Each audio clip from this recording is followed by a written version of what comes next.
Bismillahirrahmanirrahim.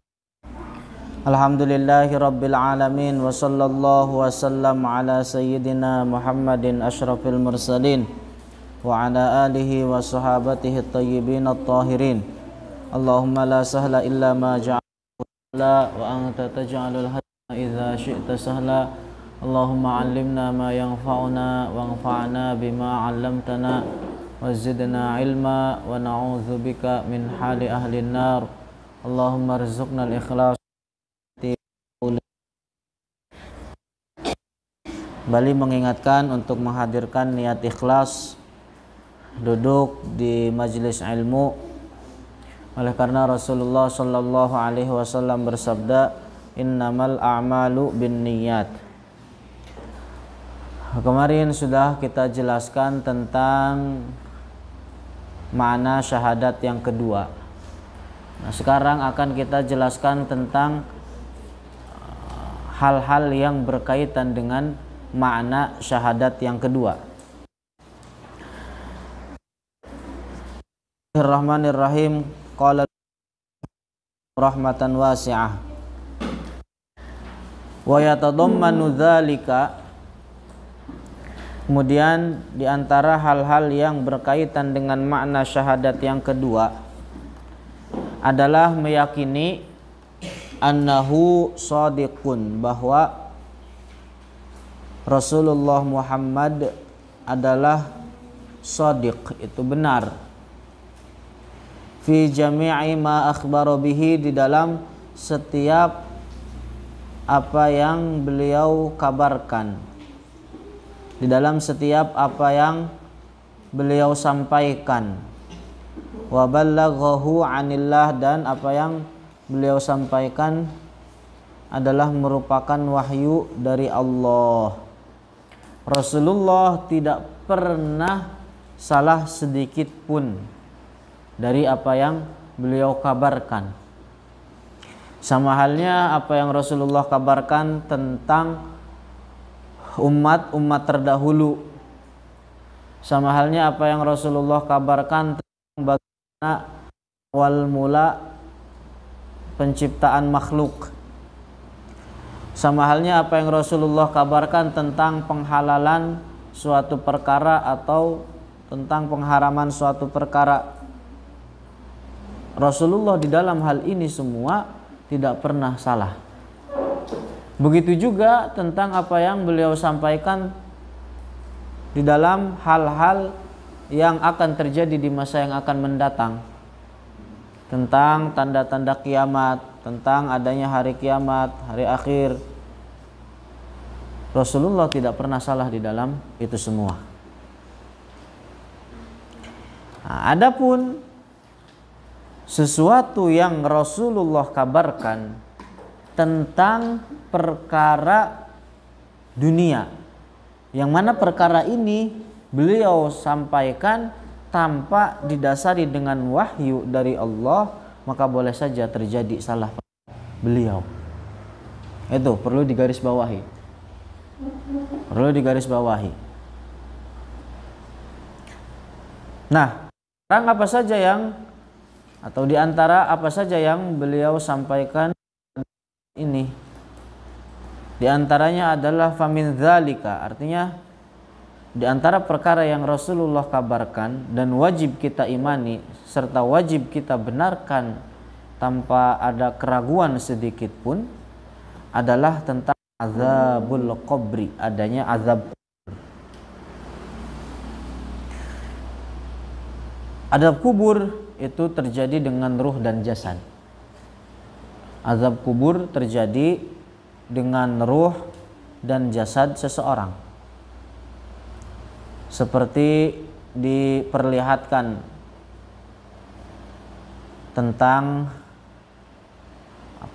api neraka, tempat yang akan mereka singgahi, tempat yang akan mereka tempati terhadap orang-orang kafir. Setiap hari diperlihatkan kepada mereka 2 kali, di pagi hari dan di sore hari. Tentu mereka ketika diperlihatkan api neraka merasa tersiksa dengan melihatnya. Karena tempat tersebutlah yang akan menjadi tempat bagi mereka. Dari azab kubur tentang mereka tersiksa dengan kegelapan, dengan kesedihan. Ada lagi dari sebagian manusia yang dijepit oleh tanah kubur sehingga akhirnya tulang rusuk yang tadinya kiri ke kanan, yang kanan jadi ke kiri, digepit. Makanya dalam hadis dijelaskan bahwa al-qabru awwalu manazilil akhirah. Jadi kubur adalah tahapan pertama untuk menuju fase-fase akhirat.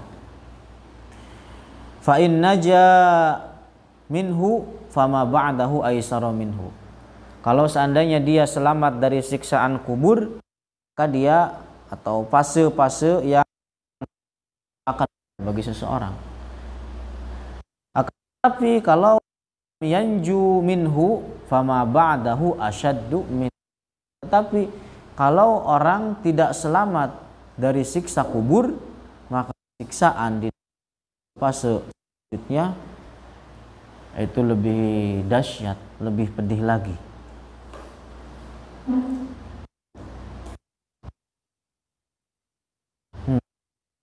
Jadi orang-orang kafir saja di dalam kubur dipukul oleh dua malaikat yang terbuat dari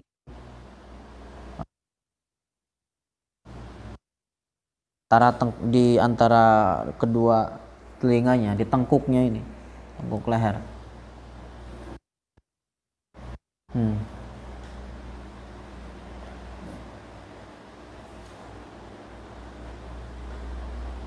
Jadi, makanya orang yang cerdas, orang yang berakal, artinya cerdas, adalah mereka yang paling banyak mengingat kematian, dan mereka yang paling rajin untuk setelah kematian dia, sebagaimana dijelaskan. Yang paling cerdas adalah orang yang banyak mengingat kematian dan banyak mempersiapkan perbekalan untuk kematian tersebut. Jadi itu orang yang paling bermanfaat. Artinya dia mempersiapkan sesuatu yang paling bermanfaat bagi dirinya setelah kematian. Nah, karena kita sama-sama tahu bahwa dunia ini adalah tempat untuk hanya sekedar lewat saja, bukan untuk selamanya. Akan tetapi akhiratlah tempat untuk selamanya yang tidak memiliki penghabisan. Manusia dalam hal ini itu terbagi ke dalam 3 golongan. Yang pertama adalah mereka yang mukmin dan bertakwa.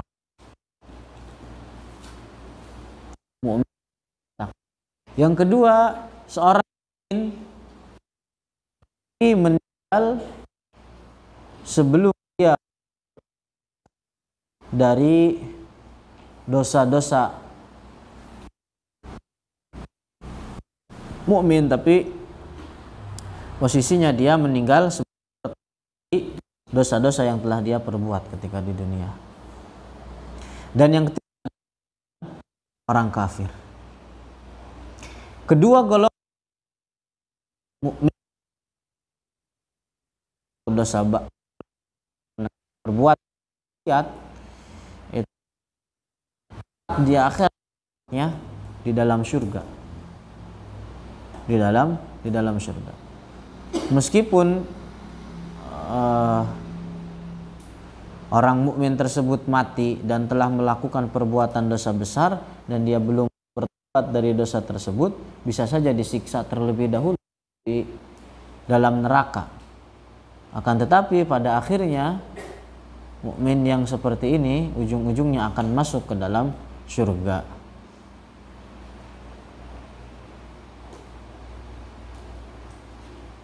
Adapun tadi orang yang pertama, golongan yang pertama adalah orang mukmin yang bertakwa. Di dalam Al-Qur'an dijelaskan, ala inna awliya Allah la khaufun alaihim wa la hum yahzanun. Kenapa? Oleh karena orang yang bertakwa ketika datang kepadanya kematian, itu datang kepadanya malaikat rahmah. Datang kepadanya malaikat rahmat memberikan kabar akan surga kepada orang tersebut. Hingga akhirnya apa? Ketika sakaratul maut hilang dari orang tersebut rasa takut akan kematian. Rasa takut akan kubur.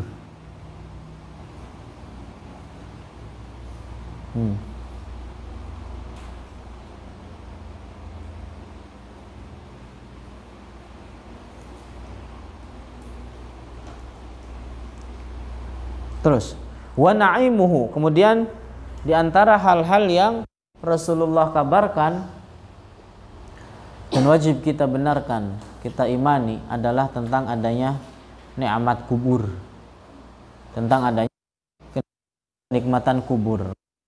Banyak sekali bentuknya, seperti diluaskan kuburan seluas 70 dhira',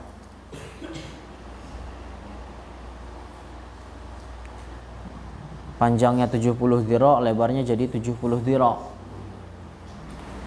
Ada lagi kenikmatan kubur yang diberikan cahaya di dalam kuburnya seperti malam bulan purnama. Diterangi kuburnya seperti di malam bulan purnama.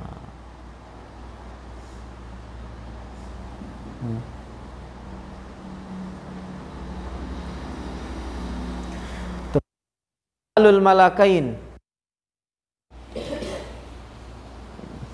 Di antara yang Rasulullah kabarkan adanya pertanyaan dua malaikat di dalam kubur.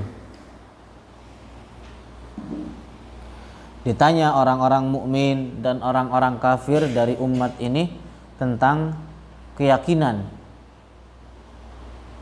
yang dibawa mati oleh orang tersebut. Dan semuanya dihisab tergantung keadaan masing-masing. Kecualian yang tidak mendapat atau tidak ditanya di dalam kuburannya. Para nabi, kemudian anak kecil yang mati sebelum baligh, dan yang ketiga adalah syahidul ma'arakah, dia yang mati di dalam peperangan melawan orang-orang kafir. Yaitu tiga golongan ini, tiga orang ini terbebas dari pertanyaan kedua malaikat. Terjelaskan di dalam hadis ketika seorang mayit itu selesai dikuburkan, kemudian orang yang nganterin orang yang nganterin ke pemakamannya sudah bubar. Mayit yang ada di dalam kubur tersebut itu mendengar tapak sendal di jalannya sendal gitu. Kemudian setelah itu datang kedua malaikat kepada mayit tersebut, duduk mayit tersebut. Kemudian kedua malaikat tersebut mengatakan kepada mayit itu, apa yang kamu katakan terhadap Muhammad? Tentu orang mukmin dia akan menjawab, saya meyakini bahwa Muhammad adalah hamba dan rasulnya Allah. Adapun orang kafir ketika ditanya demikian, apa yang kamu katakan tentang Muhammad? Dia mengatakan, saya mengatakan, orang ditanya itu, dia mengatakan saya mengatakan terhadap dia apa yang orang-orang katakan ketika di dunia. Hingga akhirnya apa? Dipukul orang kafir tersebut, di tengkuknya itu menjerit, terdengar suaranya kecuali oleh manusia dan jin. Terdengar jeritannya itu kecuali oleh manusia dan jin. Tentang adanya azab kubur. Dalam sebuah hadis sahih banyak diriwayatkan oleh para ulama, di antaranya Al-Bukhari, bahwa suatu ketika Rasulullah melewati dua pekuburan. Kemudian Rasulullah bersabda atau berkata sahabatnya, innahuma la yu'adzab, yang ada di dalam kubur tersebut itu sedang disiksa. Wa ma yu'adzabani fi kabiri ismin, yang mana keduanya itu disiksa karena sebab melakukan perbuatan dosa besar. Amma ahaduhuma fakana yamshi bin namimah, yang satu orang itu ketika hidupnya sering melakukan perbuatan namimah, adu domba. Si A pergi ke si B mengatakan bahwa si C ngomongin kamu begini. Kemudian pergi ke si C bilang bahwa si B ngomongin kamu begini. Tujuannya untuk apa? Menjatuhkan musuhan di antara keduanya, itu namanya namimah, adu domba. Wa amma akharu la yastatiru minal baul. Adapun yang satu lagi disiksa di dalam kubur itu karena sebab tidak bersih-bersih ketika selesai melakukan buang air kecil. Hal ini sepele, banyak dilakukan orang-orang nyelewer kencing di mana aja, langsung dimasukin, dibungkus lagi, kagak cebok. Ini hal sepele tapi dinilai bahwa perbuatan ini adalah merupakan perbuatan menjadi sebab bisa di dalam kuburnya. Jadi Rasulullah memerintahkan para sahabat untuk mengambil pelepah kurma yang masih basah. Dibelah pelepah kurma tersebut, lalu ditancapkan sebelahnya ke satu kuburan dan sebelahnya lagi ke satunya lagi. Kemudian mengatakan la'allahu fafu anhu alam yaiban. Semoga Allah dua orang yang ada di dalam kubur ini, pelepah kurma ini belum. Artinya apa? Dari hadis ini bahwa pelepah kurma yang masih basah itu senantiasa bertasbih. Dengan tasbih pelepah kurma bisa meringankan siksa yang di dalam kuburan tersebut. Mengambil dalil dari hadis ini bahwa Quran atau bacaan Al-Quran, tahlil yang dihadiahkan terhadap mayit itu bermanfaat bagi mereka. Kalau seandainya tasbihnya pelepah kurma aja bisa bermanfaat, apalagi bacaan Al-Quran yang dibacakan oleh seorang yang masih hidup, tentu itu lebih bermanfaat bagi mereka. Dalil bagi kalangan ahlus sunnah tentang sampainya bacaan Al-Quran yang dibacakan oleh orang yang hidup terhadap mereka yang sudah meninggal dunia. Paham itu? Kemudian wal ba'su, kemudian di antara hal yang dikabarkan adalah tentang adanya al-ba'as, yaitu kubur telah dihidupkan kembali.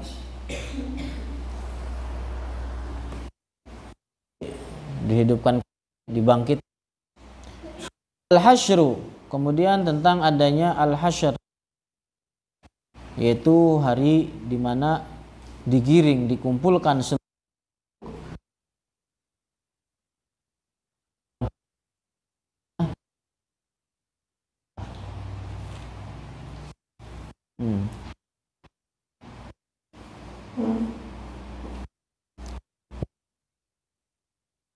Antara hal yang dikabarkan Rasul tentang adanya hari kiamat. Hari kiamat itu adalah merupakan fase-fase.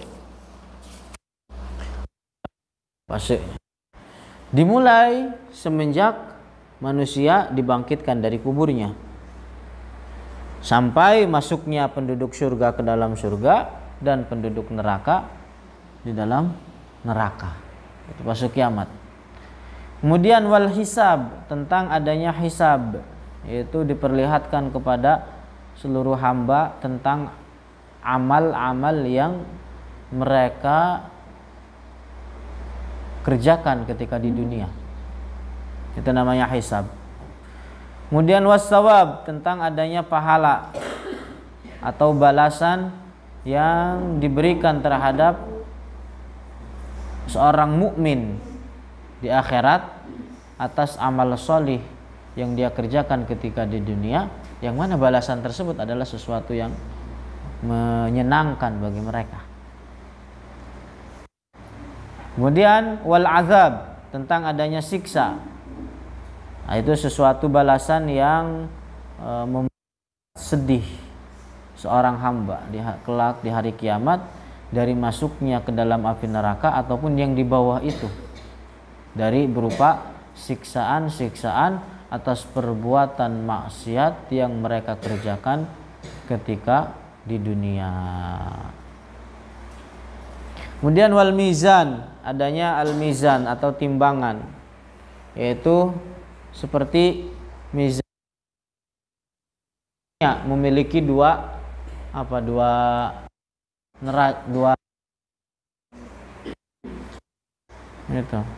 itu hari di mana ditimbang perbuatan-perbuatan hamba di hari kiamat nanti.